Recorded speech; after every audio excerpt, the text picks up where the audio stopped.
Hi, everyone. Welcome to In the ED Now, where we make you an expert emergency department physical therapist. I'm Dr. Rebecca Griffith, the ED DPT. Today, we're talking with Dr. Brandon Morshedi, a DPT turned emergency medicine physician. Today, he'll tell you how to demonstrate your value and best communicate with the medical team in a really unusual environment. Thank you for being here with us. Well, of course. Thanks for reaching out. I'm excited to be here. Do you want to share your background? I mean, because I think everybody who's listening right now is like, wait a minute, what? Like, how did you get from here to here and all the steps in between? And what do you do now? Aside from the fact that I couldn't figure out what I wanted to be when I grew up, so no, my initial plan from day one was to be a physical therapist. That's what I wanted to be when I started college. I grew up playing baseball. I was around a lot of PTs and athletic trainers, and I love that kind of sports environment. And the rehab seemed to be kind of a natural progression. Both my parents were in the medical field, and I had no desire to do medical school at the time. So, in fact, I wanted to be a physical therapist for the St. Louis Cardinals, if that I tells mean, who you. doesn't? Who doesn't? Right.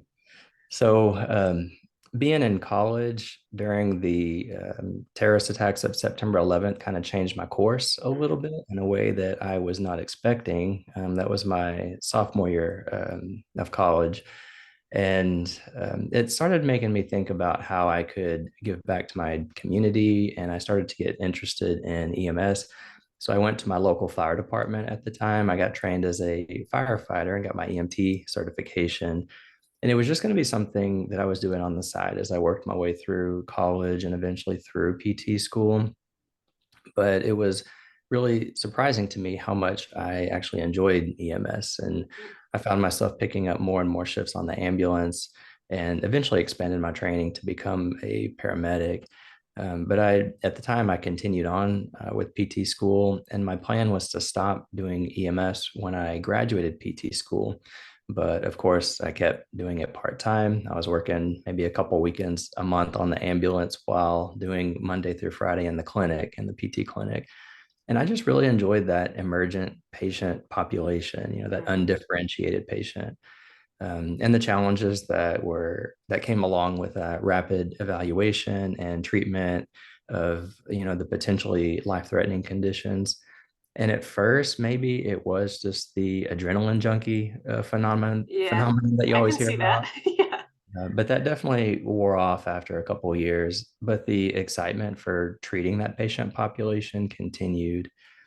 And after about 4 years of doing that and meeting a ton of EM physicians, obviously I was in a lot of ERs, working with a lot of primary care physicians and orthopedic docs that were feeding me referrals and talking about, things, and, what did you do this weekend? Oh, well, I had a traumatic CPR. What'd you do this weekend? So, I went to Target, so yeah. So I decided to apply to medical school and accidentally got in, and accidentally. yeah, and worked my way up to an emergency medicine and an EMS physician. And I still enjoyed working as a PT. I did work part time as a PT all throughout med school as well. I enjoyed helping my PT patients.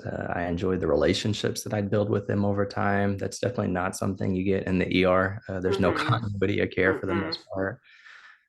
But yeah, I kept working on the ambulance a couple nights a week throughout most of med school, and then would do acute care PT on the weekends, usually about 2 weekends a month throughout all of med school. That's crazy. Like, I can't even imagine trying to do all of those things at the same time. And I like to do a lot of things. So that's a lot of things.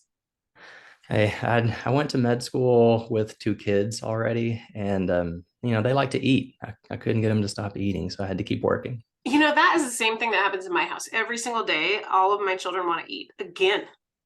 Like, we did that yesterday. Do we have to do it again today? But evidently every single day. So I totally understand that. So after you kind of became an emergency medicine physician, where are you now in this journey? Because it didn't stop there. No, after medical school, I went on to do 3 years of emergency medicine residency and then an extra year of EMS fellowship training. And so now I'm dual board certified as emergency medicine and EMS physician. I did all my training in Dallas. So I stayed on as faculty there at a med school and worked at a county hospital. It was a Parkland Hospital, at the time, and I think still is the busiest ER in the country. So it was a fantastic place Wow. to train. And then working as a EMS medical director for the city of Dallas. But now I moved back home to Arkansas. It's where I did all my PT training and medical school, and all my family's still here. So I'm doing a lot of community ERs. I work in 9 different ERs right now, Wow. anyone from as small as a 7 bed up to about a 45 bed ED. And working, doing a lot of medical direction. I am medical director for a lot of helicopters around the state, all the state parks. Got some law enforcement stuff that I do, some ground services. So yeah, I love EMS and pre-hospital care and pretty much out of hospital care. So everything that I do in the ED, I try to teach that outside of the ED as well. I think that's incredible. And I think when we talk to students about clinical decision making and critical thinking, like that's exactly what you have to do here. So I'm interested to know, how do you feel like your background in physical therapy has contributed to your decision making as a physician? I think it gives me a different perspective when I see patients that come in, especially ones that may be a bit more disheveled, that maybe uh, because I understand home health, PT. I did a pretty extensive rotation in PT school doing home health. You get to see patients, especially in lower socioeconomic neighborhoods where they don't have the resources. So, if I'm seeing a patient that maybe is not as adherent to their medication regimen, whereas maybe some physicians would be a little bit demeaning towards them. It's a little bit different for me because, I understand you got one car in the driveway that barely runs, or maybe the working family member took it. You don't have a car, you can't get to the pharmacy, you don't have enough food in your cupboards. You just don't have the resources. And there's a lot of poor medical literacy down in, well, a lot of the areas that I work in. And so I think it gives me a different perspective and a different respect, to be honest, for where the background that patients come from. I think that that's so important. I find many times when I see a patient in the emergency department that what the physician team sometimes sees and what I see are very different. So I see that function issue. Like yesterday, I tweeted about an interesting case that I had where a patient, the provider kept saying to me, we've told her repeatedly, we're not worried about it. We're not worried about it. We're not worried about it. And the patient has been seen by an orthopedist. They've been seen at another ED, and she keeps being told that there's nothing to be worried about. But the key that was being missed was that the patient was worried about it. And she didn't really care that her imaging findings were normal. They didn't look normal to her. They didn't sound normal to her. She had been Googling random words on her imaging results, trying to figure out what that meant, and had pretty much convinced herself that she had a terminal disease, which I think we joke about when people do Dr. Google, you're either going to die of cancer or you're totally fine. But this woman was feeling so brushed off. And the other issue was, even if everyone wasn't worried about it, she couldn't get her shirt on. She couldn't help her elderly mother. She couldn't open her business that day because her arm was hurting too much.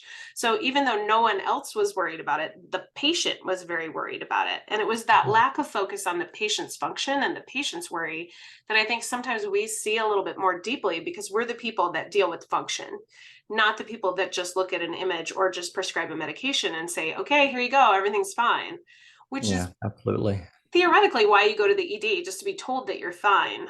But if we can help prevent that patient coming to another emergency department, going to another unnecessary specialty appointment, and getting into physical therapy so she can regain her function, I think that's where we have our role in this setting. What do you think? Yeah, absolutely. I think the biggest and most frequent intervention that I give as an emergency medicine physician is reassurance. Mm, And it is something that it does not work if it's rushed, nope. if you don't communicate well to a level that the patient can understand. And yeah, it's an art. So what do you suggest for physical therapists who are trying to come into the emergency department? How do we best demonstrate our value to the medical team who may not know what we do? I think a lot of emergency medicine physicians may not have experience with physical therapists. They're not in orthopedics, they're not in rehab. They may not have even like had a clinical setting where they've had to encounter PTs. So tell me, how can we best like break down those barriers and get onto the team? Yeah, I think most emergency medicine physicians, especially those that don't have any type of background like that, maybe their clinical rotations, you didn't encounter any therapist.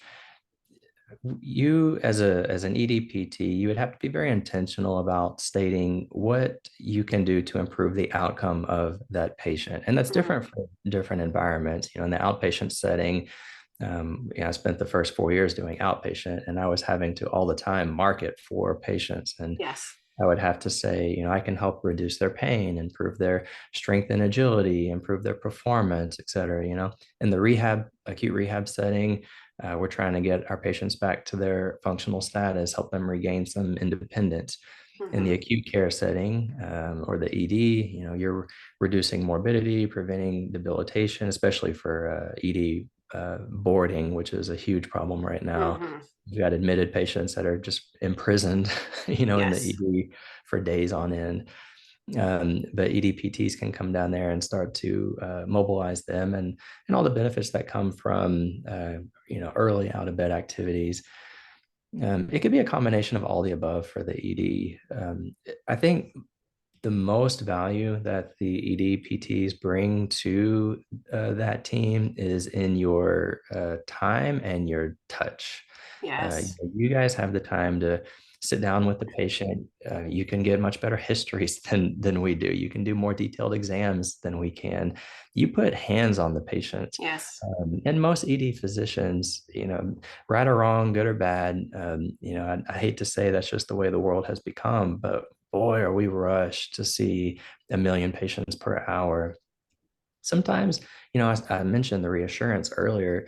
That reassurance can come and just a hand on the shoulder. As you're telling them that their test came back, looking normal, nothing bad or concerning on them. There's nothing dangerous or life-threatening that we found here. And to do it with the touch along with that can go a long way. You may have a patient that comes in with acute on chronic back pain, and they're complaining about the pain, and it's so easy for physicians to think that just giving them something for that pain will solve all their problems. Yeah. But deep down, they're going to be more worried about that pain becoming a permanent disability or a loss of Mhm. independence. And that's where you guys demonstrate your value. Is you come in and you say, let me go spend a little bit of time with that patient. We can do a little bit more detailed history, exam, talk about how this pain interferes with their daily lives. We can provide that physical touch, empower them with tools for success and improvement. I think that's amazing. You totally captured what I think is like the essence of it, because one of the feedback pieces that we got when we were tracking patient satisfaction was really the physical therapist didn't rush me. The physical therapist talked to me in words I could understand, and the physical therapist made me feel like I mattered, and the physical therapist treated me like a human. And I think we all strive to do that no matter what our role is in the emergency department. But I think we, like you said, we are the ones who are positioned to do that. And I think we get a little more focus on that like softer side and that like those non-tangible skills in PT school than maybe is provided in medical school. Oh, 100%. Having gone through both curriculums, I will concur with that statement. I think it's great. I had a question from somebody today who's been starting their emergency PT program, and they're getting consults, but the only consults they're getting are about home safety. So what she's trying to figure out is, how do I break through and really demonstrate my value with that musculoskeletal population, with that vestibular population? Like, how do I break through that one trick pony perception that I can only help with this when there are so many other ways I can help impact this department? Yeah, I guess if you're in a busy enough ED where you have plenty of patients that fit both of those demographics, that you could offer, hey, would you like me to go do Dix Hallpike test on that patient that's complaining of vertigo and dizziness, just to see if maybe I can elicit some peripheral symptoms or not. Most ED physicians probably did not do a Dix Hallpike test, may have to Google a Dix Hallpike test Yeah. and then be like, yeah, that actually sounds great. Why don't you go do that? And it's just going to take one or two times of the PT coming back saying, so I did this test, or I, cranked on this ligament on this knee. And actually, I don't think it's this. I think it's this other thing instead. And you're going to be right. And then you've got a physician that's bought in at that point. I think that's perfect. So, and that was my experience really was I remember one situation where I came out of a patient room and I had seen this patient for low back pain. And the physician would like ask me like 18 questions in a row, like I was a resident, like tell me this. And I was like, oh my gosh, like it was a very stressful experience because we don't treat students like that, right? Like we are very much like, oh, share your findings with me. But he was like, question after question after question. And then finally he was like, I have to tell you, I've learned that physical therapist bedside examination skills are outstanding. Your differential diagnosis is on point, and I no longer have any concerns. So I'm going to continue to have you come see these patients. And then he said, do you just have a general exercise handout I can give people with low back pain? And I said, do you just have like a general antibiotic I can take when I don't feel great? And he was like, okay, point taken. Like that's absolutely valuable information because they were treating back pain. Like it was this thing that you just give one thing to and it will magically be better without really looking at the components of that back pain, what was causing that, what would be the right way to treat that. So now we're like such great partners in this setting that after I do a low back pain evaluation, the physician might say, do you think they would benefit from a muscle relaxer, or do you not feel this is a muscular issue? So I'm not prescribing anything, I'm not making any recommendations about medication, but I am telling them what I think the nature of the issue is to allow them to make a better differential diagnosis and treatment plan for the patient. So I think that partnership is what we're striving for. Yep, absolutely. As man, they were pimping you when you came out of that room. That's Oh, the old school way of yeah. faculty, training their residents. Well, No, and we, I try to give it back to them a little bit now when I'm a little bit concerned about treatment plans. And I talk to residents about their treatment plans as well. And I think because we have such a collaborative learning environment, the residents are super excited to learn. I try to take them with me if I am going to do a hall pike and yeah. teach them how to do the Epley maneuver. I make them hold the vomit bag though. Oh, for sure. Yeah. No, Like that's your job. Your job is to hold the vomit bag. you only stand in the way one time in your career. Exactly. I think that's valid. Okay, so tell me, I have another question for you. When we are trying to communicate with the medical team, sometimes I feel like we maybe don't know everything that we need to know or don't know everything that we think we know. And sometimes we also like to be, me personally, a little long-winded when I'm talking about things, especially if I'm excited about them. So what is like, tell me, what is the best way to get our point across, be taken seriously, and like really advocate for patients in this setting? Yeah, that one is probably a little bit easier. And this is embarrassing to say, but as EM physicians, we have short attention spans and we don't like long stories. Just give it to us straight.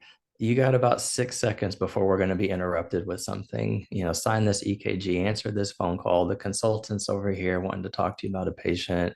You name it. So if you've got something that you feel pretty strongly about, a physical exam finding or a differential on the patient that would change the trajectory of what we're currently doing, Mhm, just come out and say it. Now, you may have, some docs that may be a bit more argumentative than others. mhm, Some you may get their attention and they'll ask you, well, tell me about your findings that led you to think that. They may want to have an academic discussion with you. It really just depends on the environment and how busy everything seems. If you have a more kind of argumentative physician, like, you say, hey, doc, that vertigo that you sent me to do an epley on, I'm actually kind of worried it may be more central vertigo, and you should consider getting an MRI. I can tell you, I am already signing the MRI order before you're done talking, but that's Love it. because I know, what y'all bring to the table. Some other docs may want to hear, well, what exactly were your findings? Mhm. And, if they're more argumentative, maybe then you have to kind of go to the evidence. What do Mm. the clinical decision rules say about whether or not we should get imaging here? What does the latest evidence say about how we should treat this wound that you went to look at? Um, in the end, it's kind of hard to argue with science and evidence, although the last 3 years have taught us people will do it anyway. Yeah. So always be up to date on the latest evidence. And if you have that type of scholarly or academic discussion, you're going to win over most EM docs. Okay. I love that. So, rapid fire, critical information delivery, know your stuff, and stand your ground. And have a article or two or some latest evidence to back it up, especially if you're trying to change the trajectory of that patient. I love that. I do round with our medical team probably about once a month and share an article with them. Do they read it? I don't know. But I try to have something that like from the physical therapy literature or the medical literature that kind of backs up our practice in the emergency department. Last month it was an article about patient perceptions about low back pain and why they were coming to the emergency department for low back pain and what their expectations were and how they felt about how they were treated and how their experience was with physical therapy. And that came out of Northwestern. So that was really helpful for our docs to kind of take a look at and be like, okay, this is why patients are coming. And this is something that we can do to improve their current situation beyond just reassurance. Yeah, contrary to what most EM docs believe, they are not there for the pain pill. I think that's true. That has not really been my experience most of the time. My experience is they're usually there because of the fear and the Mhm. what if. What if I can't get out of bed tomorrow? What if I can't go back to work? What if this never stops? Yep. And that we can totally address as physical therapists. We can normalize that. Yep. All right, so my last question for you is about over medicalization and how much we're doing to patients, particularly in the emergency department. It seems like there are trends of over imaging, there are trends of over testing, there are trends of people being worked up for things that maybe they didn't need to be, that are causing increased costs, decreased speed of care, and like stress. What do you think about that? And like what are ways that we as physical therapists can help combat that? Yeah, that is definitely a problem. And today's world, it unfortunately is very medical legal driven. And Mm-hmm. I mentioned earlier that our time with each patient encounter is being challenged to become quicker and more efficient. And sometimes it is easier just to order that test because I can get 3 to 5 minutes worth of information from you, walk out of the room, place a bunch of orders, go see the next patient. And then an hour or two later, all those results are back. And instead, I could have spent maybe 10 minutes in that room, got more information, talked to you more, not had to order all those tests, but then I wouldn't be able to see as many patients per hour. So it's an ugly balancing act that all the time is something that we think about. Most ED physicians were overworked and task saturated. We're juggling 1,000 flaming swords in the air. There's all kinds of interruptions, task switching. We're signing EKGs and answering phones, talking to families, arguing with consultants or families, talking to EMS, constantly advocating for our patients in a broken system, always trying to figure out who's dying the fastest, who needs us now. We're worrying about the ones we've discharged. We're worrying about the ones sitting out in the waiting room who we haven't been able to see yet. All while being told our metrics are terrible and our charts aren't detailed enough. We're not seeing patients fast enough. It's exhausting. Yeah. That worry in the back of our mind probably is what drives a lot of the over ordering Mm, of tests. Just it's easier to order tests than to miss something. yeah. Clinical decision rule says, well, you don't have to order that ankle x-ray, because Ottawa says you don't have to order it. The Canadian C-spine says I don't have to get the CT on that C-spine. But a lot of times you're sitting there, in the back of your mind thinking, how do I justify that on the stand if I'm ever having to defend not ordering it? Well, this rule said I didn't have to. So you guys, as EDPTs coming in, like I said, you have that time and that touch that is so invaluable, that is being taken away from physicians that 50 years ago maybe we did used to have Yeah. that, and it's not there now. And so you guys would your presence in the ED would probably, if you could do a before and after study on implementation of an EDPT, would probably see that you are decreasing the number of X-rays and CTs and MRIs that are ordered on these patients without any change in outcomes. You have Yeah. high sensitivity and specificity. We're not missing stuff. And that has been shown in the literature. So it's good to hear you say that you have faith that we could do that. And I think you're right. We can back you up with extra exam findings and reassurance, because then that that patient got a really thorough exam and they had a really thorough functional assessment. So probably less likely to miss something. But I also understand what you mean, because there are times in the emergency department, particularly with patients who I know don't have follow-up, especially those patients, that I think, man, I really hope I wasn't wrong. And those folks that wake you up at 2 o'clock in the morning and you're like, "Ooh, I hope they're okay." And they kind of stick with you a little bit. Those ones that you're a little on the fence. I had one patient who I did the most thorough neuro exam I've ever done in my life. And they're just like, wasn't any like real big thing, but my spidey senses were like, there's just something like wrong. And this patient had great follow-up. And I told her all the reasons to come back, but there was nothing there for me to like push for a further workup or push for her to stay. 24 hours later, she was back and had a full medical workup and had probably the worst like amount of white matter lesions I've seen in somebody with a new MS diagnosis. And so it was one of those things where it was just like something wasn't right, but I couldn't Yeah. quantify it. And again, that's not an emergency, an MS diagnosis. Obviously, that can happen in an outpatient setting, but it it's things like that where I just worry, like, what am I missing? Yeah, and I graduated PT school 17 years ago now. Seems hard to believe, but going back to my early EMS days, altogether about 21 years of treating patients. I don't sleep well anymore. Same, man. But there's a lot of people that I think about, that keep me up at night or Yeah, keep me up during the day when I'm, working night shifts. So there's there's a lot of value in having more time spent with patients. And I tell residents a lot, like this is why we give ER return precautions, yeah, because we will not see everything, find everything, diagnose everything. Sometimes, not every symptom has a diagnosis.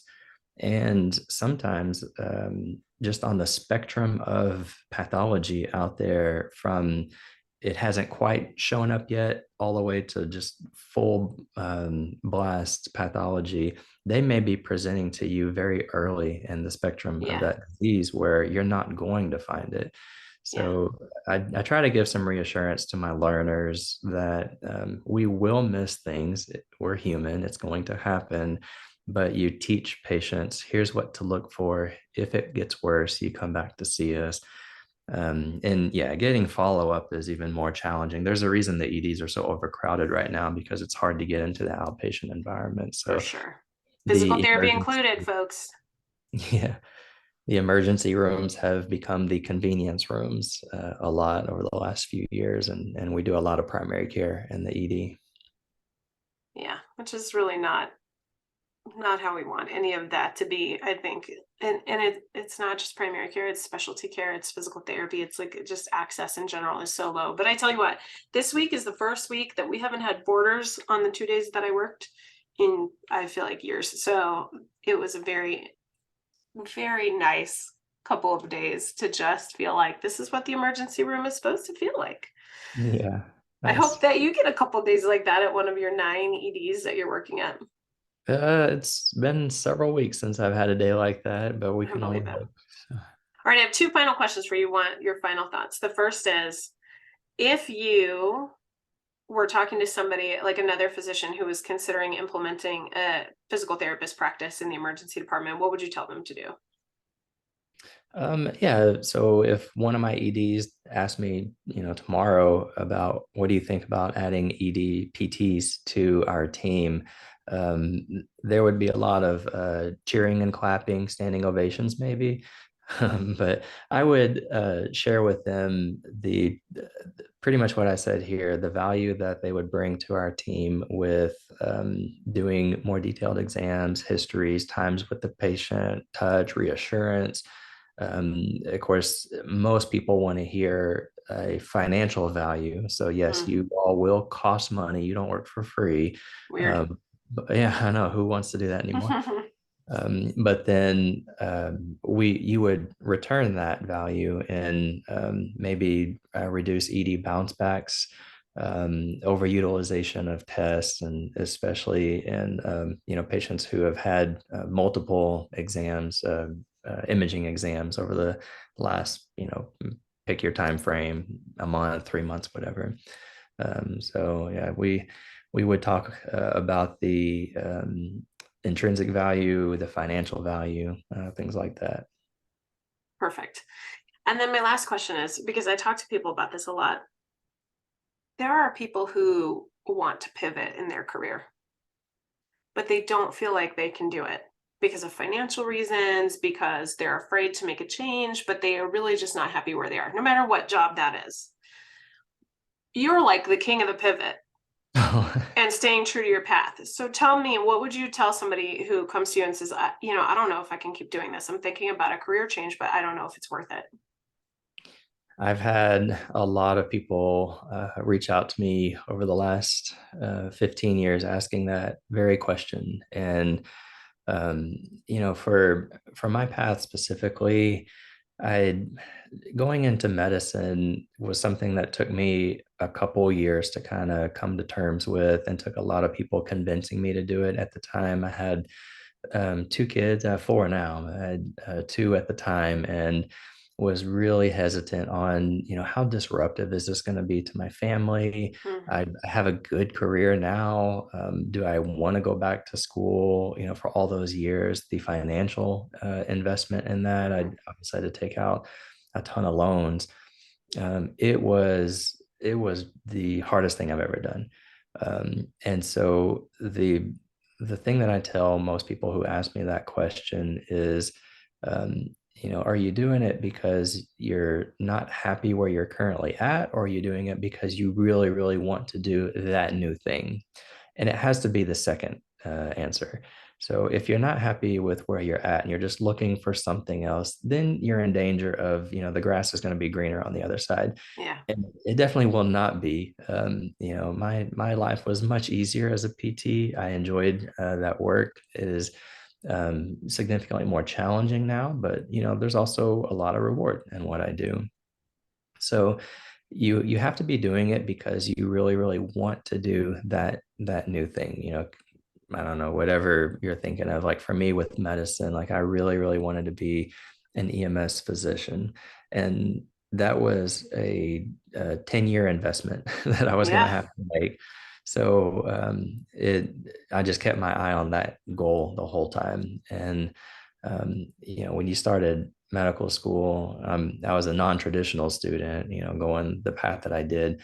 They tell you, well, you got to keep an open mind, and what specialty do you want to do? That's what everybody was asking early on. And they thought, well, because you're a PT, oh, well, you want to do PM&R or ortho. I was like, no, I'm doing emergency medicine.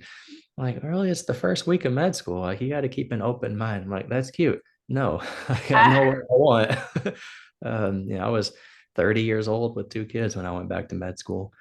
So you got to keep your eye on that goal, because no matter what you do, what career, there's going to be days where you hate it and question your life choices.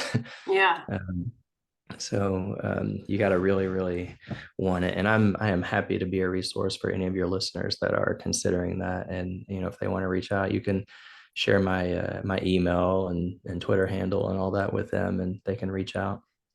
Well, why don't you tell people how to find you on Twitter for sure? Yeah, of course. So my Twitter handle is at B Morshedi MD, at BMORSHEDI MD. You can message me on there. I'll be happy to meet with you. If you're close by, I'll take you out for coffee or drinks, whatever your choice is. If you're far away, we can meet virtually or email. And I'm flexible. I don't mind at all. Well, I so greatly appreciate your perspective and your time with us today. Thank you so much for being here. Well, thanks for having me. I appreciate everything you're doing. You're doing amazing work out there. Thanks. Doing our best, right? Okay, so thank you guys for listening to In the ED Now with Dr. Rebecca Griffith and Dr. Morshedi.